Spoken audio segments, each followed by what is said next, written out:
Hey dudes, welcome to Splat from the Past, the only 80s themed horror and sci fi show where things could get totally radical. Now, today, I will be welcoming a very prolific and talented character actor, and I am talking about Beau Billingslea. Beau Billingslea, of course, you know him from such classic 80s movies as Night Shift, Real Genius, um, the Blob remake. He did some great miniseries like the Atlanta Child Murders, North and South Book 2, Love and War. Um, he was in Rob Reiner's The American President. And of course, he's done so many voiceover work for a lot of anime cartoons. And having him on the show today to talk about all that stuff, and it is going to be great. The guy started out as wanting to be a pro athlete, I believe. He played football, basketball, and baseball in high school and college, and I want to find out more about that as well. And it's going to be a great interview. So, yeah, here is my interview with Beau Billingslea.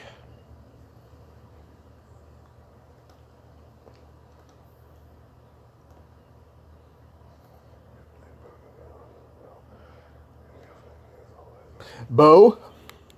Yes, it's me. Welcome to the show, sir. How are you? All right, how you doing? I'm doing pretty good. Pretty good. I can tell fall's hitting because I see the wind outside. Oh, okay. Where are you? Redding, California. Oh, in Reading. Okay.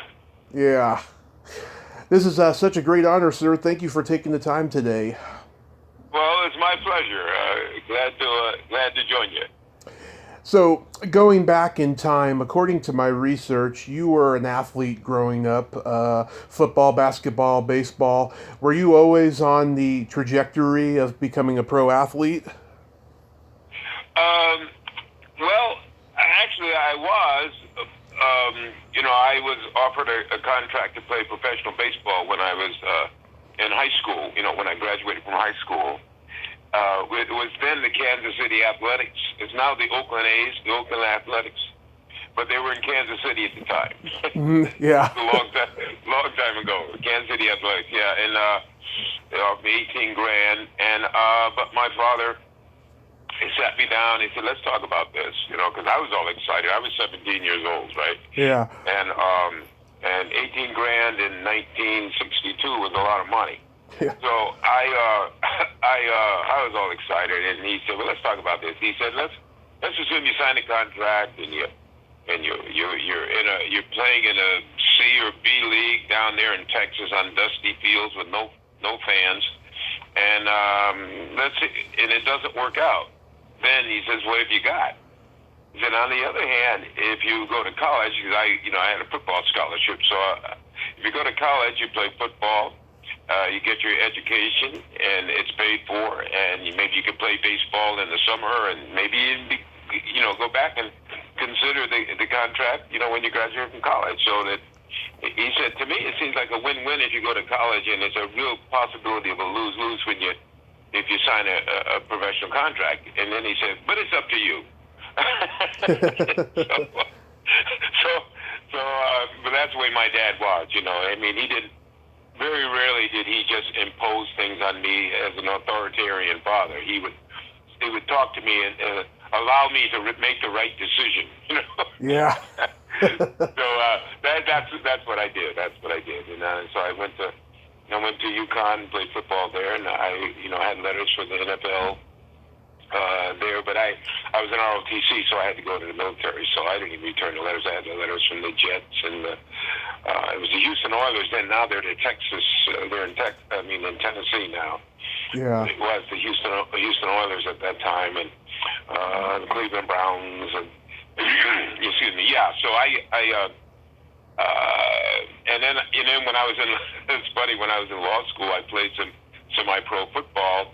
And then I came up on the radar again, the head scout for Houston, head scout for New England for Houston Oilers. So he had me, I had a special tryout, and the press was there, and my father took films, and he didn't know that I had to go into the military at that time. But he knew my medical history Well, way back when I was playing Pop Warner, he found out. I broke my ankle playing Pop Warner football. But a lot of times you get on their radar, you don't know it. So he knew my medical history all the way through. I had surgery in high school for my knee, and I had a burner. Anyway, so he said, I want you to go. I want to fly to Houston. Let the big boys take a look at you. And but then, of course, I had to come clean. That after law school, I had to go in the military because I technically was in the military when I was in law school because I was commissioned as second lieutenant when I graduated from college, but then I got a delay from going on active duties to go to law school. That was in the Vietnam era, so they gave me a delay, but they were, it wasn't easy to get out of your obligations, and so but while I was in law school, I played some semi-pro football then too. So I was thinking I was going to try to squeeze a year in the NFL before going to military. I contacted my congressman, and he said, no, they paid money to train you. You gotta, because when you're an ROTC in college, I signed a contract when I was a sophomore. So my junior and senior year, I was actually getting paid by the military. While I was in ROTC, so I was technically, getting they were investing money in me for quite a while. So I couldn't get out of my obligation. So I went into the military, and that whole professional athlete possibility kind of faded away. But I have no regrets. My life has gone the way it was supposed to go, and I've been very fortunate. Yeah, absolutely. Of the sports you played, though, which one were you the most passionate about? Probably football. Excuse me. I loved baseball, but football. Football was like an emotional experience. To play football, you can't just say, "Oh, I'll go play football." You gotta be emotionally involved, or you won't be successful because it's such a violent, intense sport. And you work up your emotions for practice and for games, to be violent and all of that stuff. And baseball, at least for me, didn't require that. And in basketball too, they're more finesse sports as opposed to football being a brute, a brute gladiator sport. Yeah, I did football, wrestling, and track in high school. Oh, so you know exactly what I'm talking about. Yeah.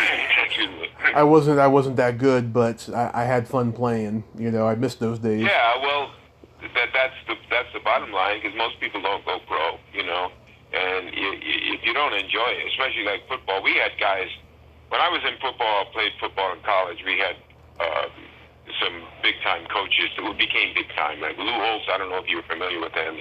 He ended up coaching Notre Dame and became a very famous coach. And Who? All of our coaches from college went into the pros, and so consequently, our practices were like animalistic. It was ridiculous, and we actually had guys on scholarship quit. Imagine you getting your education paid for, and then you quit. Yeah. Because it was so hard, literally, it was really, really hard business with those coaches. So yeah, it was one of those things. You had to, if you didn't enjoy it in kind of a quirky way, it's like no pain, no gain. You go to the gym and you lift weights and it's painful, but you enjoy it. So that's exactly. the way, that's the way the playing football was, at least for me. And I assume for you, wrestling might have been similar.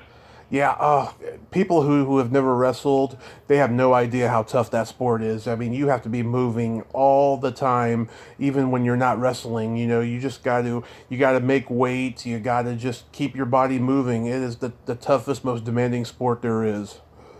Right. Yeah. So when you were in the Army, did you see any combat? No, I did not. I was on orders to go to I got my orders to go to Vietnam, and I talked it over with my father, and I decided to refuse to go. Martin Luther King at that time was saying that, we don't even have freedom here in Georgia and South Carolina. I was born in South Carolina, in Charleston, and my father grew up in Georgia. My mother grew up in South Carolina, and I mean, their existence was hideous there in the South. I'm not going to start going into details, but it was terrible for black people. Yeah. And so Martin Luther King said, "We don't even have freedom here. Why are we going to go kill those little yellow people who didn't do anything to us?" Yeah. So some people were going to Canada and all that. So I talked to my dad, and he said, "Well, if you're prepared to accept the consequences," he said, "I'm behind whatever you decide to do." And so I told my commander, I was at Fort Lee, oddly enough, Fort Lee, Virginia, and named after Robert E. Lee. Hello. So they said, "Well, we have a program. It was called voluntary indefinite." So he said, because I had a 2-year obligation at that time. They said, "Well, if you give us another year, we'll assign you to Europe instead of Vietnam." Mm-hmm. And I said, "Oh, well, this is a nice solution to my conundrum here, because I had a philosophical objection to the Vietnam War." And so, and that worked out. So I went to Germany. I was stationed in Frankfurt, and I was there for over 4 years, which is a long. I extended because I was enjoying myself there. So, and then my last duty station was in San Francisco at the Presidio. I don't know if you've ever been there to the Presidio. Oh, I'm born and raised in San Francisco, actually. Oh, okay. So, well, I lived on Story Street. My quarters, the military base was the military base with the golf course there. And Mm-hmm. I had everything I needed right out of, because I was a golfer, or I am a golfer, and, living right behind the Golden Gate Bridge, and Mm-hmm. it was a wonderful experience. So my time in the military was very, was a wonderful experience. I grew a lot as a human being, and I handled a lot of big cases. I had several murder cases. So it was a great growing experience for me being in the military, and I was lucky enough not to have to go to Vietnam and not to have to pull any funny business not to go. Like guys are faking disabilities like bone spurs and all of that to try to get out of the military obligation, and we had to draft in those days. So it was one of those things that all young men had to deal with their obligation to go in the military. So those were some quite interesting times. Yeah, there's that movie in the 70s, Big Wednesday, with Jan Michael Vincent, Gary Busey, and William Catt, and they're like, thinking up ways to get out of the army, during their physicals and stuff. There's guys there pretending to be gay and stuff. There was a lot of that stuff going on. I take it, yeah. But did you see a lot of guys are getting married? Guys are getting married to avoid it too. For a while they had. Yeah. For a while they had the what they call the 2S deferment, was the student deferment, and then guys who were married were deferred, so they didn't have to go. So we had guys who were getting married to their girlfriends, so they wouldn't have to go in the army. Yeah, either way, you're screwed. Yeah. You're in prison one way or the other, so you deal with it, right? Exactly. Did you see all the hippie culture going on and the hate during those days? Oh yeah. That was Make Love Not War. It was a good time, I mean, in terms of young people expanding their minds and being politically involved.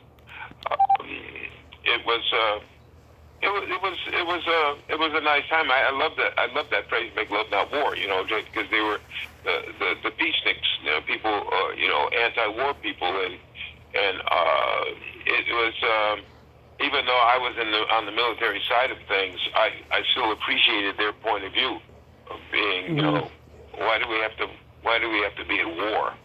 So, and practically everybody in those days, everybody you knew had some relation to Vietnam. If they didn't have a friend or a friend's friend who was killed over there or injured, or a family member, it touched a wide swath of our population. So people were definitely engaged in what was going on. Yeah. So how does acting get into the picture for you?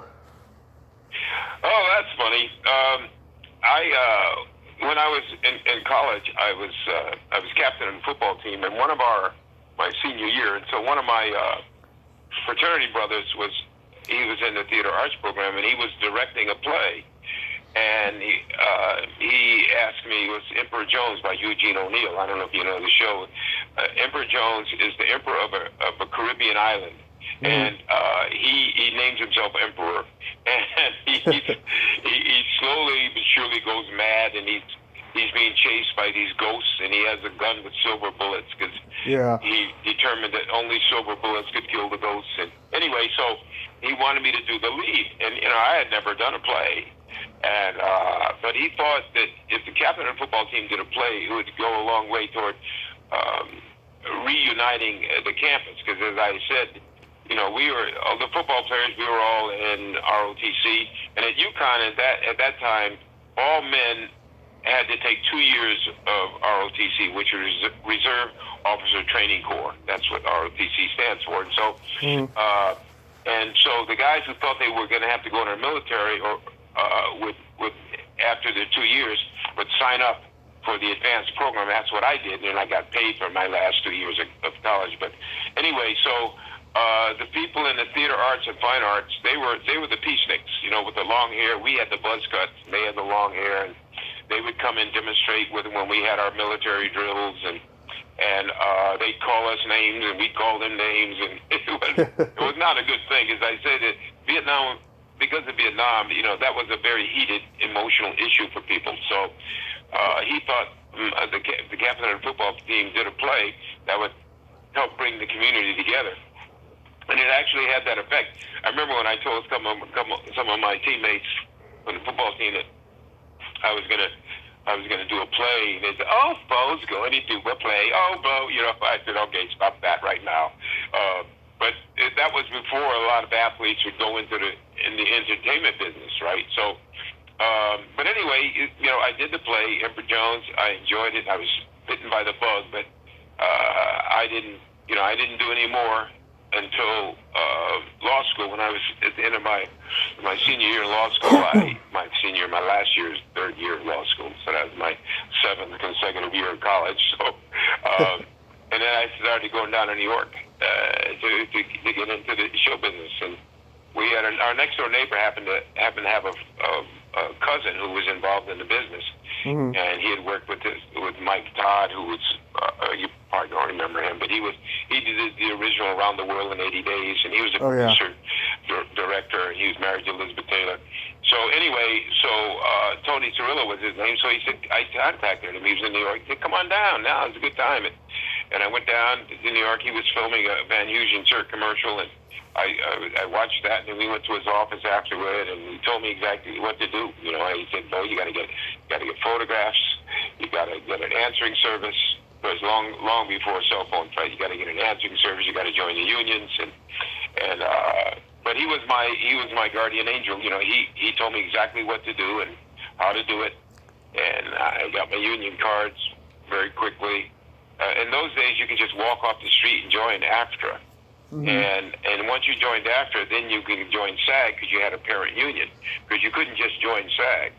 And so that's what I did. I joined AFTRA, and then I scurried down Madison Avenue. I think it was Madison Avenue or Fifth Avenue to Screen Actors Guild, and I joined there. And it was $210 to join AFTRA, and then my second union, SAG, was half of that was $110. I don't know what it is now, but it's too much for the young people coming in, and you can't just pay your money and join either. So that's a conundrum that's difficult for the young people. I feel badly for them, but that's the way life has evolved. But anyway, so I started in law school, and as a matter of fact, I was on tour with a play when I got word that I passed the bar exam. I took the bar exam, and I was going to New York auditioning, and then I got this play called The Great White Hope. And at that time, James Earl Jones was doing the lead on Broadway, and it had won the Pulitzer Prize, the New York Drama Critics Award, the Tony Awards, all the awards. It was a great show, And then so I booked the national tour. Brock Peters was the star of our show, the national tour. And we rehearsed in New York for a month, and then we went to Cleveland. I played the Hannah Theater there, and while I was in Cleveland, I got the call that I had passed the bar exam. You know, being a medium-sized fish in a small state, my shenanigans were publicized usually. So there was an article in the paper saying that I had passed the bar exam. So my parents sent that to me, and so that was exciting. My careers kind of overlapped. And then when I finally went into the military, I did plays in Germany. Oddly enough, I did Bell Book and Candle. I did Street Scene, which is a musical by Kurt Weill. Bell Book and Candle, Street Scene, Bad Seed, and Dracula. So I played the lead in Dracula, which was that was a lot of fun. That was in Frankfurt. You know, the military has their special services, so they had a theater there, and so it was. That was when it solidified for me that that's what I wanted to do with my life, and I was doing those plays. And so when I got out of the military, then I did some stuff in New York. I was lucky to get cast in a number of things in between going into the military and graduating from law school. And I did my first voice job actually at that time was I did the voice of a coach in a puppet movie. And I didn't realize that, I started off my career doing a voiceover, and then I ended up my career doing voiceovers. Yeah. Did you move to LA right after that? Yeah, I moved from when I was at President Presidio. I came down to LA, and I remember I got a call from my uncle, one of my father's brothers. He was in Macon, Georgia, and he said, he always talked real fast, right? He said, what you doing in Hollywood? You don't know nobody in Hollywood. Get your butt back home and get a job. I said, Uncle Will, well, I'm going to give it a shot. You know, I have my degree, just like my father said. Once you get your education, they can't take that away from you. So, and I got, when I told people what I was going to do, that I was leaving the law and I was going to go into acting, I said, what are you, crazy? Oh, blah, blah. So I talked to my dad, and I got his okay, and that's all I needed, because he told me, he'd spent the majority of his life getting up, going to work the jobs he hated, and so that he said, if you can find something that you really love to do and make a living at it, go for it. So give it a go. He said, you always have your degree. You can go back and practice law if you want, and he said, so that's my input, and that's all I needed. Once Dad said it was okay, I'm full board, man. I don't care what anybody else says, right? Yeah. Yeah. I always wanted to please my parents. That was one of my driving forces as a person to make them proud of me. Mm-hmm. That's good. That's good. So I'm going to mention TV and film roles. Tell me anything you remember from these. Okay. Night Shift. Oh, Night Shift. What a great that was a lot of fun. Henry Winkler and Michael Keaton. I'm pretty sure that was Michael Keaton's first movie. And, he'd been a stand-up comedian. And he was so light and breezy and so fun. And we just had a ball doing that show. Did you ever see that by any chance? Oh, I've seen it so many times. It's a classic. Oh, you know it. So yeah. Wasn't it fun? I mean, it was just like a fun movie. And a lot of those guys, the guy who played my partner had been Henry Winkler's roommate when he was at Yale Drama School, and all of those guys were, they were associated together, like Ronnie Howard and Richard Belzer. He's Henry Winkler's cousin. Michael kept us laughing, and we'd be in makeup, and he just kept us laughing. He was so much fun. And then he did Batman. And I saw him at a party. I hadn't seen him for a long time. I saw him at a party. Yeah. He was like this dark, heavy. He had this dark, heavy presence, and it was so different from the way I had remembered him. This young kid who was just cracking jokes and being all silly and really fun, and to turn into that kind of like that dark guy. It was kind of a shock to see that. But we were actually on the set when we found out that John Belushi had died. I don't know if you remember or heard of John Belushi. Of course, yeah. Yeah. Oh, okay. Yeah, I don't know your age range, so that's why I'm the oldest 37-year-old you'll ever talk to. Okay, I can relate to that. All right. Well, that's nice because there are times when I talk to people and I'll say like, I did a play with Charlton Heston, at the Amundsen Theater. Yeah. It's the biggest theater here in LA, and blah blah blah blah.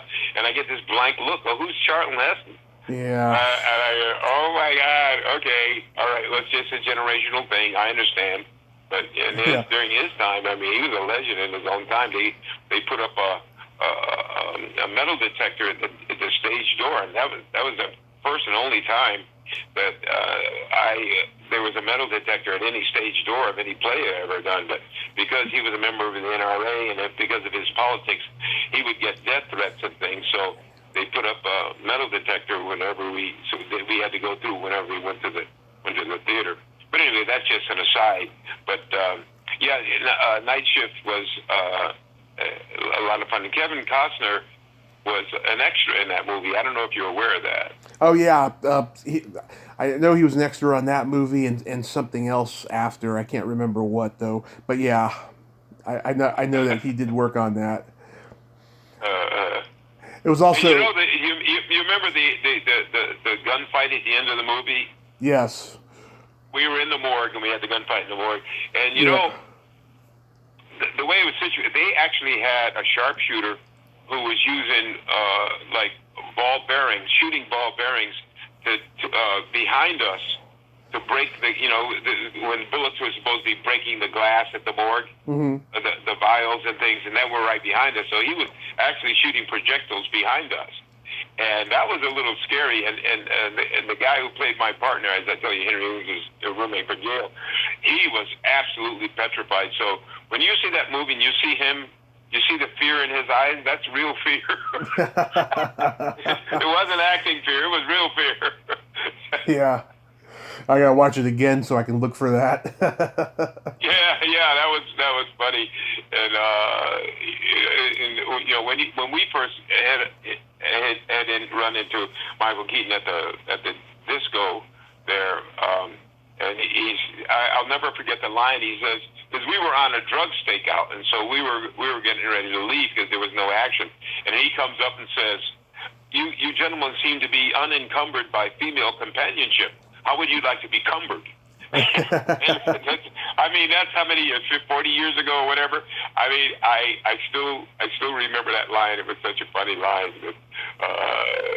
That was, I think back, he was sticking the napkins in his shirt. Yeah. Make him look like muscles in case things got rough. Right? That movie holds up. That was a lot of fun. Yeah, it does. It really does. A lot of fun. And then you worked with Charles Bronson in 10 to Midnight? Yeah, I did. And, excuse me, it's interesting. He was a very withdrawn person.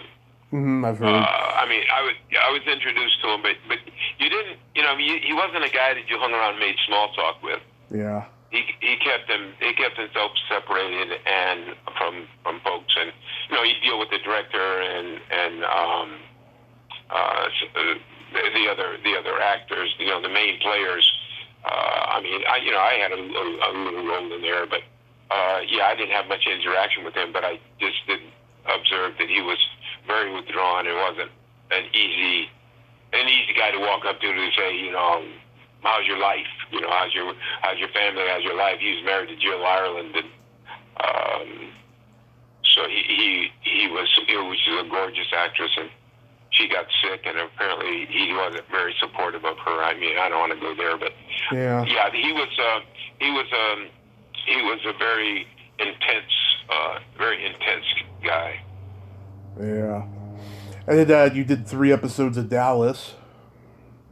Yeah, that was funny. Actually, it's interesting?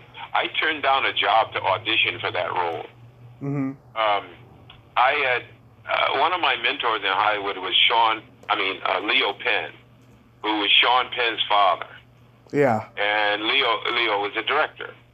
and he directed me in the first TV show I did when I came out here was Barnaby Jones with Buddy Ebsen.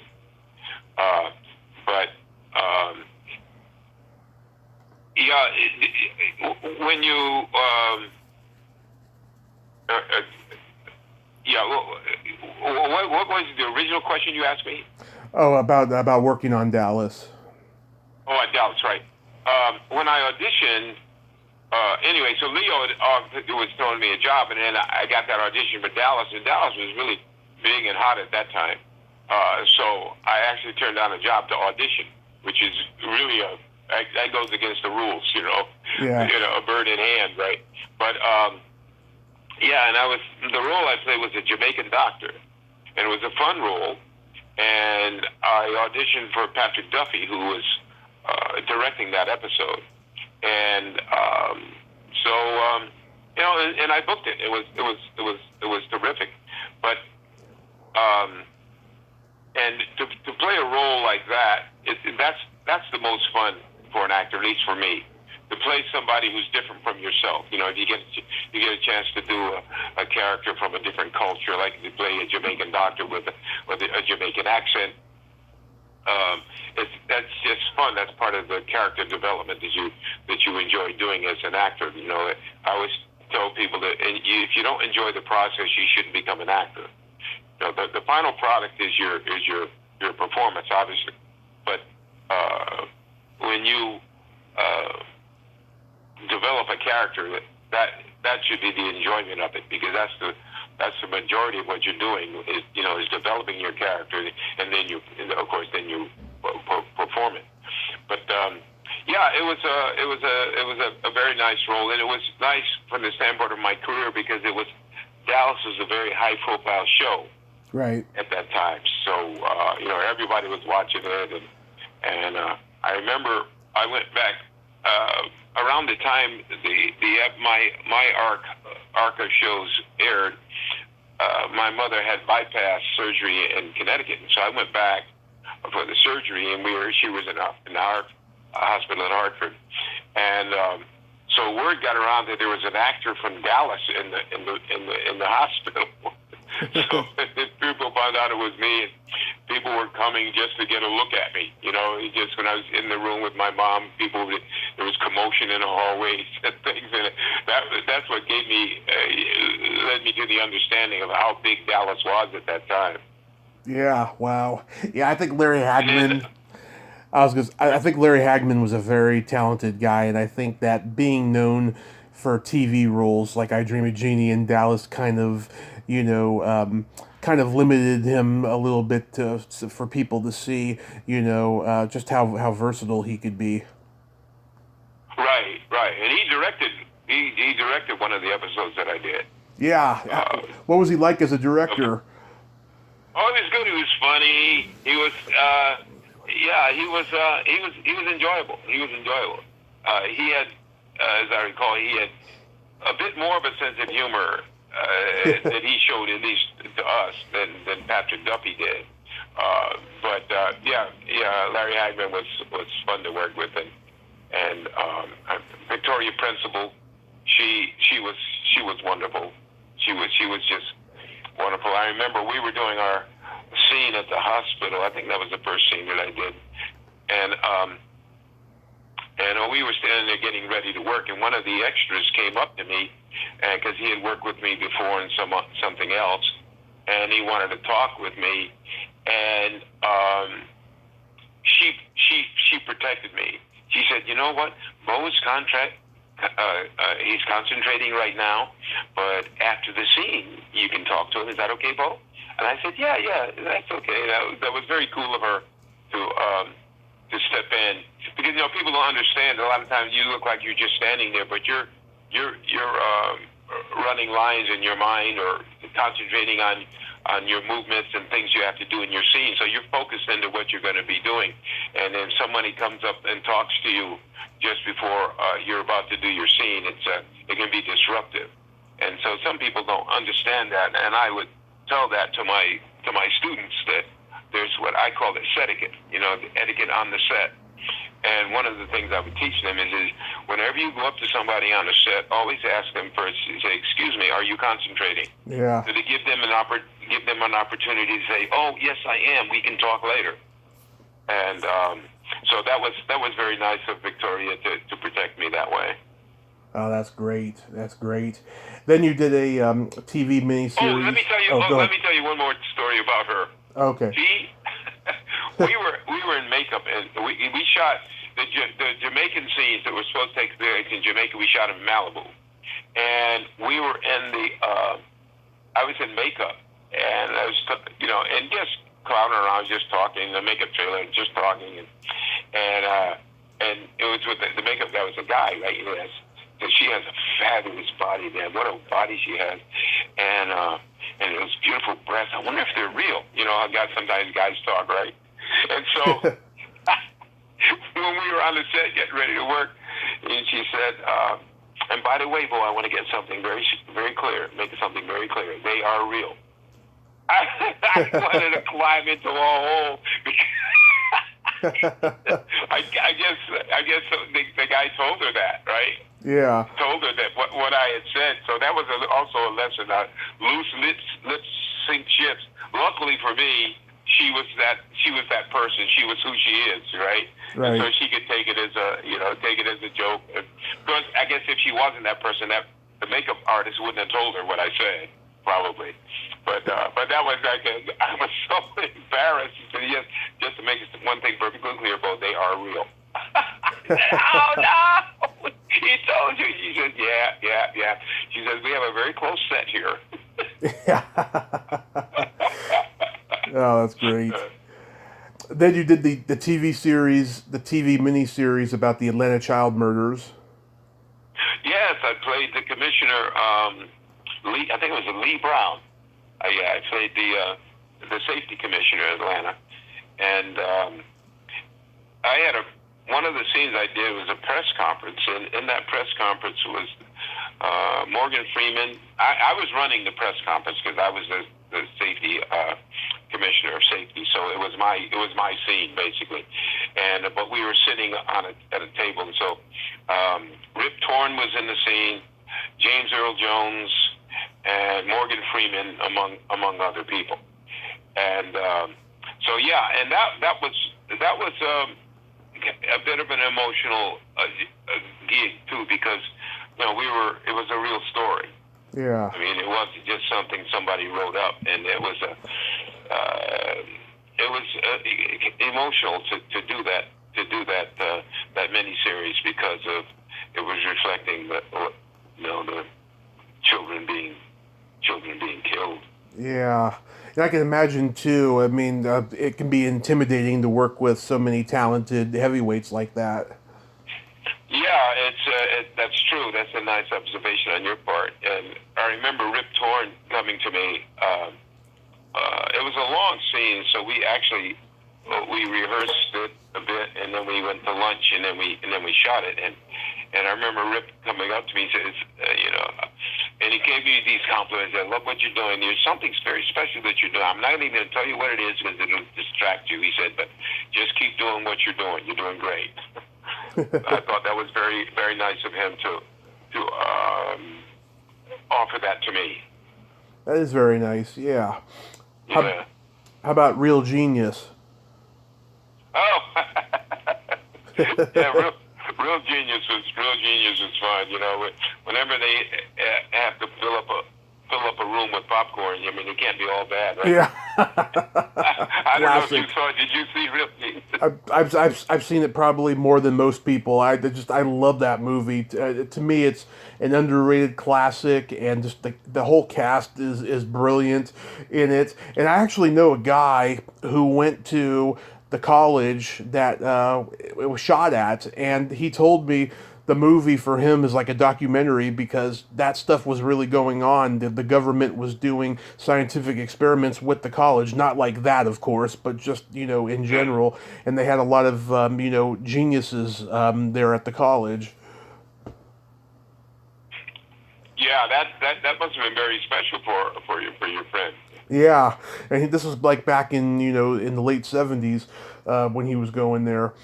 But yeah, that was a fun experience.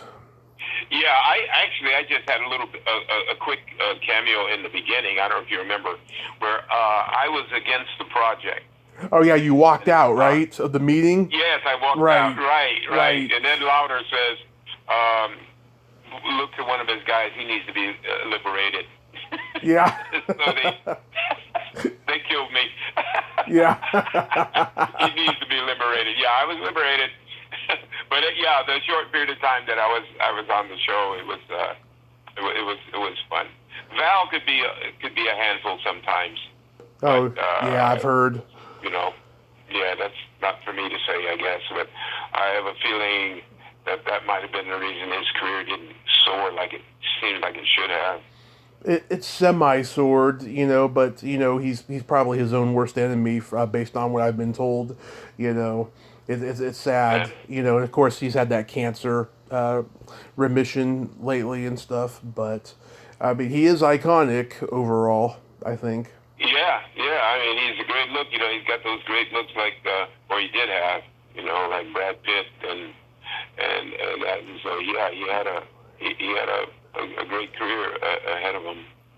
Yeah, he was coming off of Top Secret at that time, the Zucker Brothers, Yeah. Elvis parody movie, which was pretty funny. Yeah, I think that's probably why he got that lead Yeah, in Real Genius. yeah. Then you did another groundbreaking miniseries, the sequel to North and South, Book Two, Love and War.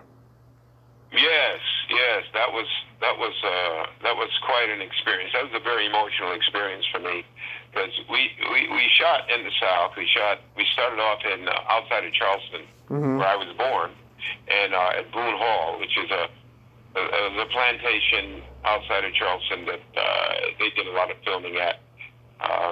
Exteriors there. We did the exteriors there, and then we did the interiors in the mansion in Natchez, Mississippi. But yeah, it was emotional from the standpoint. First of all, I was portraying an enslaved person, and it was in the town of my birth. So my parents came down, and that was the first time they ever came on a set. Right. And but it was very emotional for them too. Because I remember my mother saying, "I never thought I'd come back to Charleston like this," because they came on the set and they were treated like a king and a queen. Yeah. Anything we can get you to eat, to drink, here's a cheer for you, and all that. And my mom and dad just really enjoyed that wonderful treatment. Of course, when in Charleston wasn't a great city for black people. So to my parents, after I was born, my father got out of the military. They left Charleston in a hurry because it was, as I say, it wasn't a good place for black folks. And so that's what my mother meant when she said, "I never thought I'd come back to Charleston like this." But it was, and we did some actual filming in actual slave quarters where slaves, the enslaved people lived. And oh boy, that was. I mean, you could feel that. You can feel that. I mean, you can just feel the heaviness in those quarters. Yeah. They were like the little one-room stone buildings with a dirt floor and a hearth, and that was it. Yeah, and I did a lot of meditation on that to try to become an enslaved person as best I could, to experience the emotions of getting up in the morning and working from dawn to dusk. Yeah. For somebody else and not getting paid, and working 6 days a week, and you can be whipped, and your children are taken away from you. All of the little incidentals of being an enslaved person, I tried to engage to bring myself to an emotional state that behind the lines, underneath the lines, and I felt an obligation to do the best that I could. You always try to do the best you can, but especially considering playing a historical role as a slave, an enslaved person, Ezra. But it was an interesting experience because there were some racial overtones that came about in Charleston as well as in Mississippi. to the point where one crew member was threatened with his job, and I saved his job actually. I'm not going to go into the details of it, but the producer was going to fire him because of his behavior. But I saved his job, but and he changed his behavior. So that, I mean, I didn't want to take food out of his kids' mouths and all of that, Yeah. despite his behavior being very disrespectful to me. And there was one scene we did. Actually, it was a scene that was in one of the slave quarters. We were doing a funeral. I was preaching, and Forrest Whitaker and I, we actually, in show business, when you're doing a shoot, on-camera shoot, they have what they call last looks. Just before you shoot, makeup and wardrobe come and give last looks to make sure you're okay. And so, but Forrest and I, we were treated like we were slaves by the local crew. They had local crew there, a lot of local crew. Right. And so, I mean, it took us a week to get chairs. The prop master wouldn't give us chairs. I finally had to go to the first AD to say, you know what? We can't get chairs. We don't have chairs. And he said, what? I said, I know. So he had to, he had to straighten that out. So, and the same thing with makeup. It's so funny that Forrest Whitaker and I would do last looks. He'd look me over and I'd look him over. Right. But he wasn't there for that scene, so I didn't have anybody look me over. So when they had last looks, nobody looked at me, and we did this take, and it was a funeral. I was preaching, so we had a body there and an open coffin with candles on the coffin, blah blah blah, and so we did this emotional take. It was wonderful. Then we were singing and blah blah blah blah, and then they said cut, and then somebody says, Beau's got and then the director said, yeah, I saw that. He has some lint or something on his cheek. I said, oh no. I went through this whole emotional scene and did it perfectly, and because makeup didn't do their job, I had a piece of lint on my face that ruined the whole take, and I had to do it over again. Yeah. so Forrest and I, every now and then when we see each other, he said, remember that? Yeah, we did each other's last looks. And he said, yeah, and I heard you did that scene, a whole scene with a piece of lint on your cheek. Yeah, that's a true story. It happened. But yeah, that was North and South. And I put Ezra, that was the name of my character. I put him together basically as a combination of my two grandfathers. Oh, nice. Yeah, and because my mother's father, he had been shot in the wrist, and he didn't have his baby finger and his ring finger on his right hand were pinned down, basically back down to his wrist. They were frozen down, so he only had to use his three fingers, his thumb, and index finger, and his middle finger. And so that's the way I did the role. If you ever, for lack of watching something, if you ever see that, you'll notice that. And my mother, it was emotional for my mother when she first saw it. I didn't tell her I was doing that.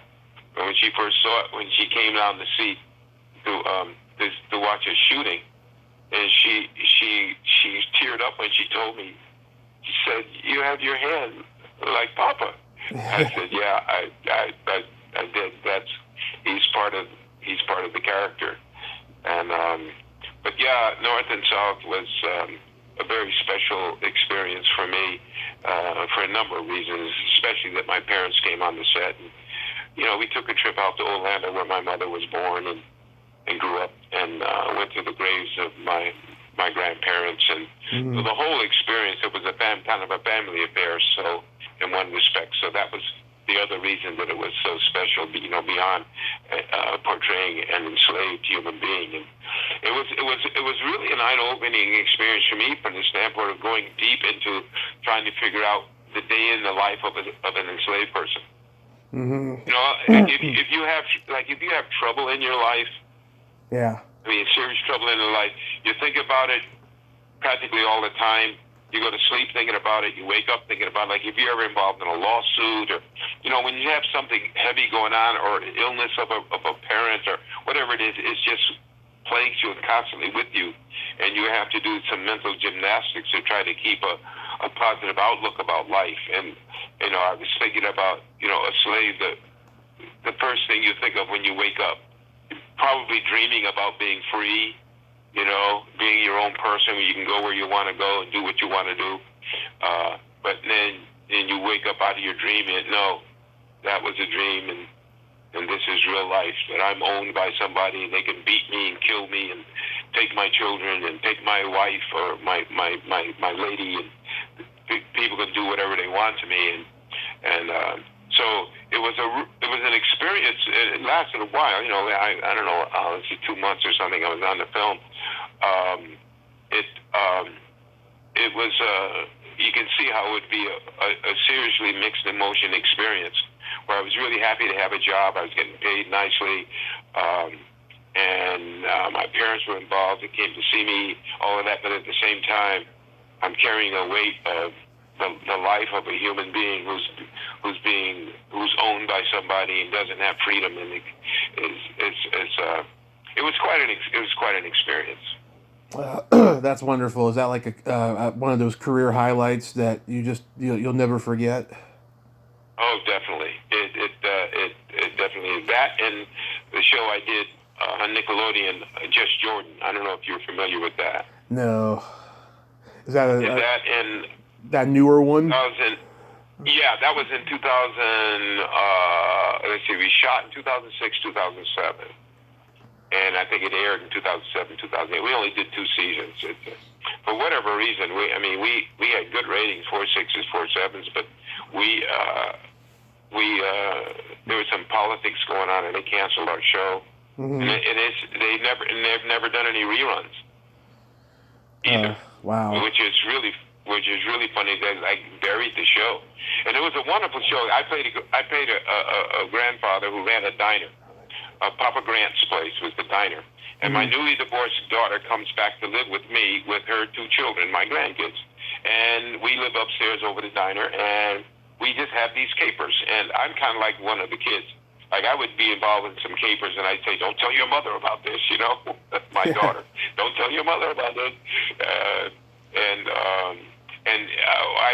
Many times I got comments about, from people saying it was a show that, one of the few shows on TV that they could watch with their younger children, that they actually enjoyed it and the kids enjoyed it too. And so that would always warm my heart, we were putting out entertainment that actually pulled families together.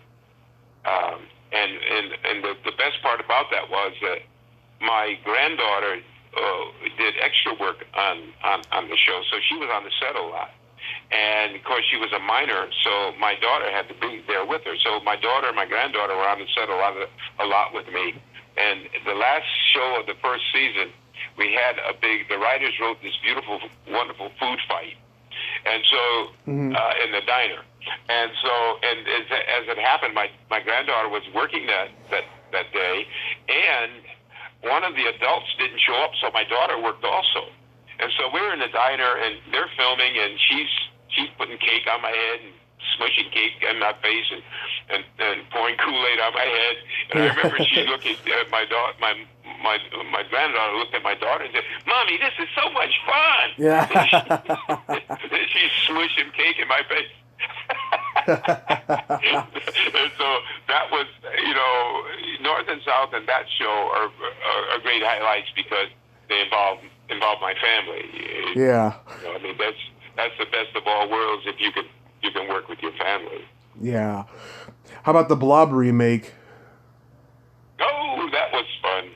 We went, we shot that in Abbeville, Louisiana. Mm-hmm. And we were thinking that we went there because it was going to be warm, but we shot it in February and it was cold. We had to have heaters on the set because, horror movies you shoot at night. You rarely shoot scenes during the daytime. They're usually at night. And so, and it was, when it was more, the temperature was lower. And so we had heaters on the set, and but it was nice. The local folks were so nice to us. Our home base was at this restaurant. They closed this restaurant down, and that was like our home base. But the people, the Cajuns there, they would bring us gumbo, and they just bring food for us. Obviously we had catering, so we didn't have to worry about food, but they were just proud of their food, and so they brought food for us. And Yeah. I remember there was a guy who owned a Western store, and he had a discount for the production. So it was TriStar, I think it was the producers, and so we went. Art LaFleur and I, one of the actors there, we went. I know Art. Yeah.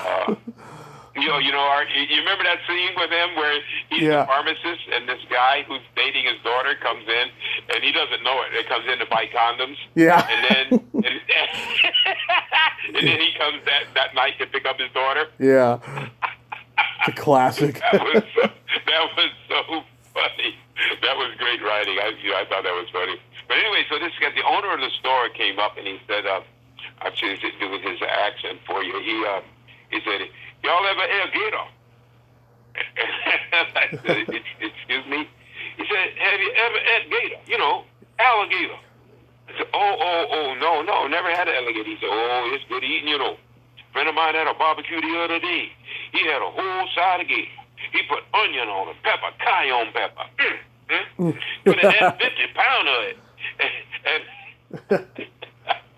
I'll never forget that guy. He was just such a wonderful character, and he so exemplified the people of that area, those Cajuns, because they know how to party, know how to drink, know how to eat, and they know how to treat people nicely. It was a really fun experience, and I enjoyed my time, and that I don't remember that. One of the last lines is, "I told you we could get snow," as if to Kevin Dillon. Yeah. We were wondering because he borrowed my ratchets, from Moss Woolsey's shop, and that was my character's name, Moss Woolsey. And the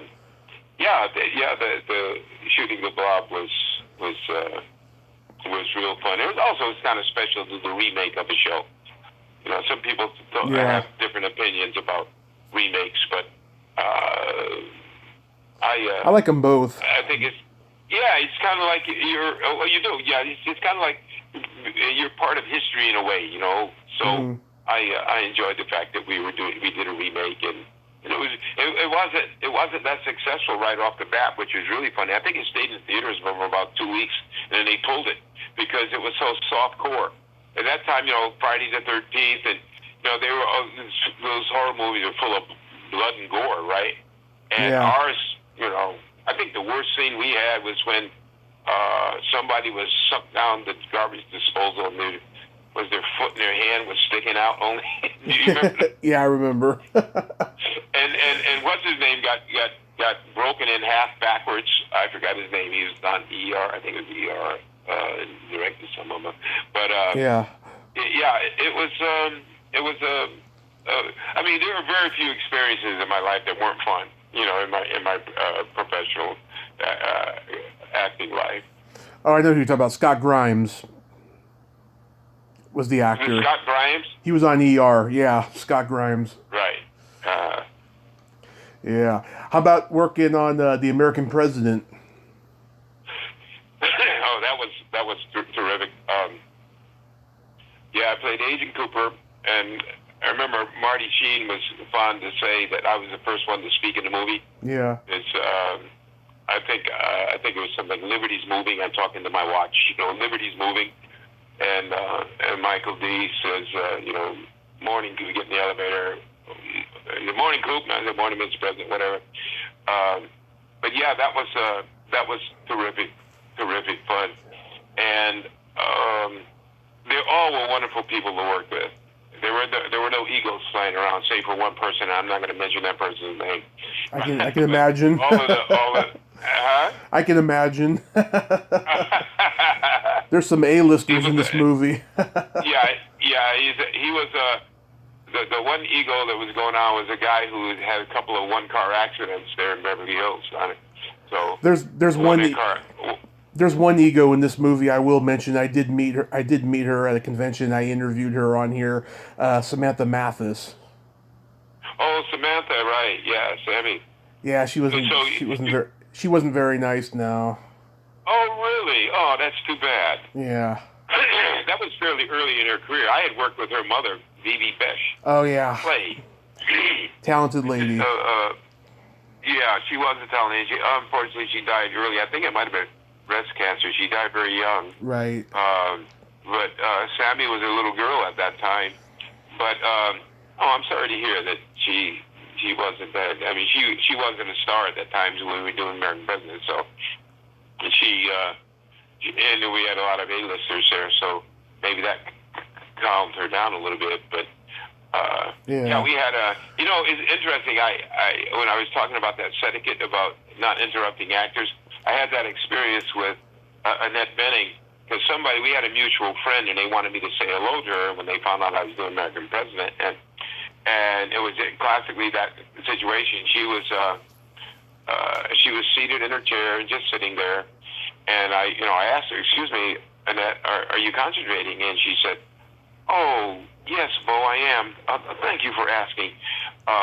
Can we talk later?" I said, "Yeah, that's why I asked you. We'll talk later." And it was nice to experience her reaction, that she so appreciated that I had the presence of mind not to just walk up to her and start talking to her, ignoring the fact that she could be concentrating. But yeah, that was fun. I don't know if you remember the scene in The Florist where he said, "I'm gonna pull over. I'm gonna pop out." He was gonna, and Michael J. Fox says, "No, I'm gonna hop out." He says, "No, there's no hopping, no hopping." So we pulled everything is pulled over, and I get out and go into the florist shop with him, and the woman, she's on the phone, and he says, "Excuse me," and she looks at him with an attitude. "I will be right with you." And then it dawns on her that it's the President of the United States. And so anyway, she faints, and we had this whole scene where we come to her aid, which they cut that part out of the Florida scene. But yeah, it was fun. So I got to meet Rob Reiner's mom and dad, and let me see, and his wife, who was a photographer, as I recall. No, that's Chuck's wife is a photographer. But anyway, yeah, it was nice. I had been Michael J. Fox is really a cool dude too. They all were so nice. We rehearsed for a couple of weeks, and then when they started shooting, I wasn't in the first week, I think, or the second week. I came in 2 weeks in, and then I worked for the 3 months after that. But I remember I was walking down the street at MGM, Sony. It'll always be MGM to me, how they go at the Sony Studios, and I hear this way down. I see this little figure. He's waving. He says, "Hey, Beau, welcome back, welcome back." It was Michael J. Fox. He was he's a cool dude. I'm so sorry that he's had the difficulties he's had with Parkinson's disease. But yeah, my manager at that time was a British lady who, her brother and his family came over, and I didn't normally bring guests on the set, but since that was such an unusual situation, I got a pass with them. We were working at Universal at that time. We worked at Sony. The Oval Office was at Sony, and so we did a lot of stuff at Sony, and some stuff at Universal. And so I had him come with his family, and I remember I told Michael J. and Marty Sheen and Rob. I said, I told them the situation. My agents, my manager's brother's coming. Would you guys pretend that you like me? They thought that was so funny. We don't have to pretend, Beau. We don't have to pretend. And when they came on the set, it was wonderful. They were treated so wonderfully. And Marty Sheen, once you get him talking, he goes, because he has a lot of great stories. So he just goes and goes and goes. And then, so finally, we're all center. And finally, so Rob Reiner says, "Marty, we got to make a movie. We're here to make a movie, you remember?" He says, "Okay, all right, I'm sorry." And so that all diffused, and we went on about our business. But yeah, that was a lot of fun. And after the rap party, I remember we went to the Apple Pan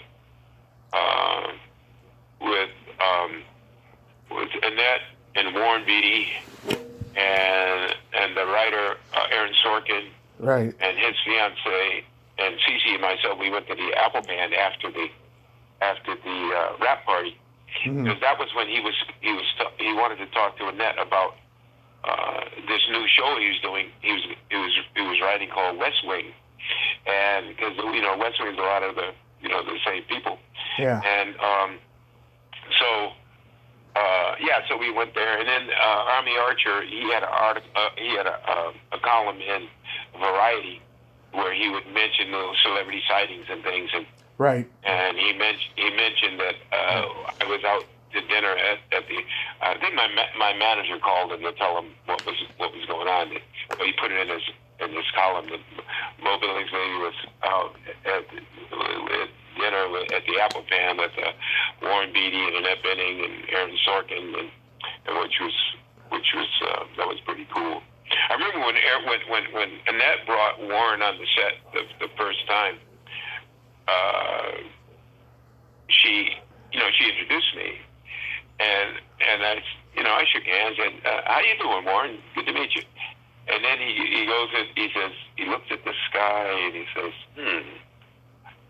how am I doing? How am I doing? And he just goes through this whole thing, and so I didn't realize, but I endeared myself to him. I said, Warren, really, I don't care. It's just a greeting. Yeah. I don't care how you're doing. It's just a greeting. And he like punched me a light punch in the chest. He says, I like you, man. But it was so funny. It was almost like the drugs from the 70s were kicking in, and he was in slow motion trying to think, how am I doing? How am I doing? I don't care. I was trying to think of other things that the American president. It was that movie. That movie is one of the. When I would go on a golf course, there would be times where I just go out on a lark. I think I'm gonna go play golf. I wouldn't be playing with buddies, or I'd go with one guy. Yeah. And we'd be hooked up with other guys, right? Right. And then many times they would say, "Coop, you're Coop." And do you mind if I call you Coop? I said, no, it's okay. So we'd be playing a round of golf, and they'd say, "Nice shot, Coop." Nice shot, Coop. I said, "Oh, okay, all right." But it was amazing that a number of guys told me that they don't watch. Rarely do they watch movies more than once. Sometimes they'll watch a movie because of the special effects, but American President was one of the few movies. No car chases, no sex scenes. It was just a movie about people, and they said I watched that. I watch that every time it comes on television. Yeah. Love that movie.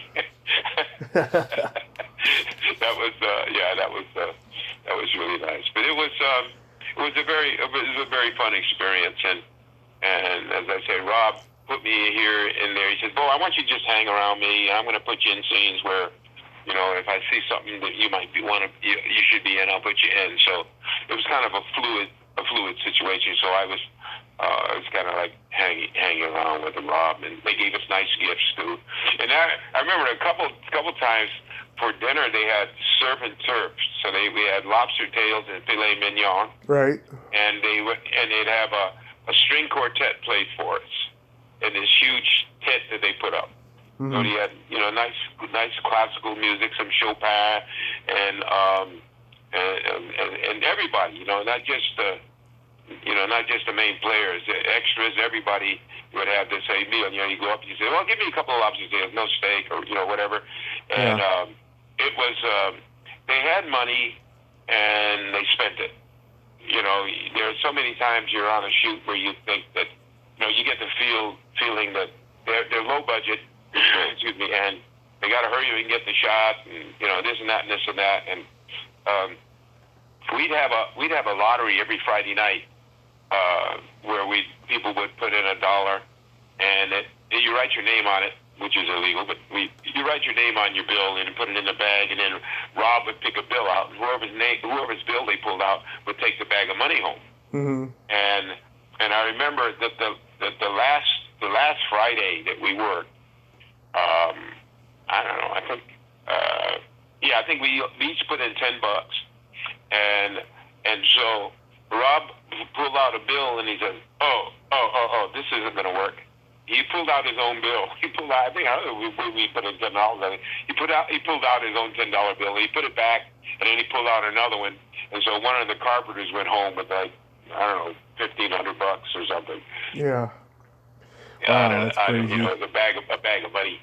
But that was a very positive experience, and it's nice, when you spend a significant period of time on a set, you get to develop relationships with people, which is nice. A lot of times in my career, I'd work a week and then I'd leave. But the American President, I was like 3 months on the film, so I was legitimately one of the gang. And Aaron Sorkin would come and he would come and whisper in my ear, "When you have lunch?" So we would have lunch. Aaron and Marty and I, a lot of times you don't all break at the same time. Yeah. When you finish your scene, the first AD will come out. Or you can break for lunch bowl. You can go eat early. And so Aaron would come, and I think that's probably why we had a chance to develop a relationship. So that's probably why he asked us to go out with him to the Apple Band after the rap party. Yeah, that's awesome. Yeah, that was nice. So what made you transition into voiceover work? That happened in, I think it was the late 80s, where a friend of mine, Doug Stone, he was dubbing foreign action films, live films. Mm-hmm. There'd be a German film with an African character in it, and so he would ask me if I would dub the African character. And back then, it was kind of like a general African accent. So he said, I'm doing this for my father. And so like a general Nigerian accent. And then one day he asked me, he said, well, would you like to do some anime? And I didn't even know what it was. I said, what's anime? And he said, oh, it's Japanese animation. And I said, oh, sure. Why not? That'd be fun. And that's how I got started. And, I was asked to do roles. I rarely auditioned. See, Cowboy Bebop, I was asked to do the role. I didn't audition for it. I think for Legend of Black Heaven was the same. Because back then the voiceover community was pretty small. Yeah. So that's how we segued into it. Started dubbing live action films. And that was when there were no beeps. I don't know if you know how it works. When you're dubbing, the engineer will cue it up so that they'll have 3 beeps. Beep, beep, beep, and you would speak where the 4th beep is. Mm-hmm. Basically, the rule is you breathe on the 2nd beep and you speak where the 4th beep would come. Right. So it's beep, beep, breathe, beep, speak. And but that's now, and they have Pro Tools. They can slide things left and right, and they can compress them. But back in those days, we didn't have that. We had time codes. That was all. So they would show the scene. We look at the scene, and get a feel for the scene, and then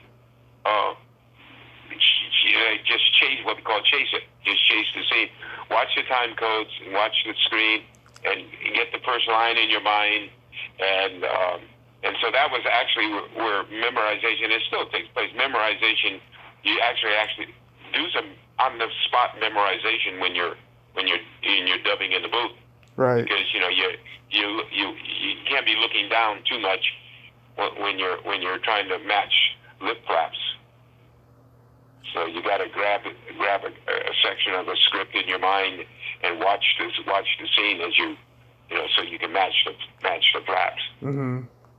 Do you have any upcoming projects you hope to do after COVID is done? Well, some video games and things, and actually I did a video game Friday, which I can't talk about, but looking forward to it, even though it's in the twilight of my career. Yeah. Yeah, I mean, we're in an age now, I mean, you can be on a yacht in the Caribbean and you can record a voiceover, that's one of the great things about technology these days. That's beautiful. It really is beautiful. I remember years ago I was in Connecticut on a vacation, and there were times where you'd say, I can't leave now because the business is going, and I don't want to miss out on something. And my agent called me. The Cartoon Network wanted me to do some bumpers and trailers for the show, for the network. Right. And I told him, I can't. I'm in Connecticut. He said, no worries. We'll get a studio for you in New York. And it dawned on me, that was a long time ago, but it dawned on me, maybe it's around 2000, that, I don't have to be in L.A. But they rented a studio in New York. I took the train down. Yeah. And they did a phone patch, because they were in Atlanta. So I did a phone patch and did the work. Right. And but you're right. And I had a friend who was on vacation in Berlin, Germany, and I did something from Berlin.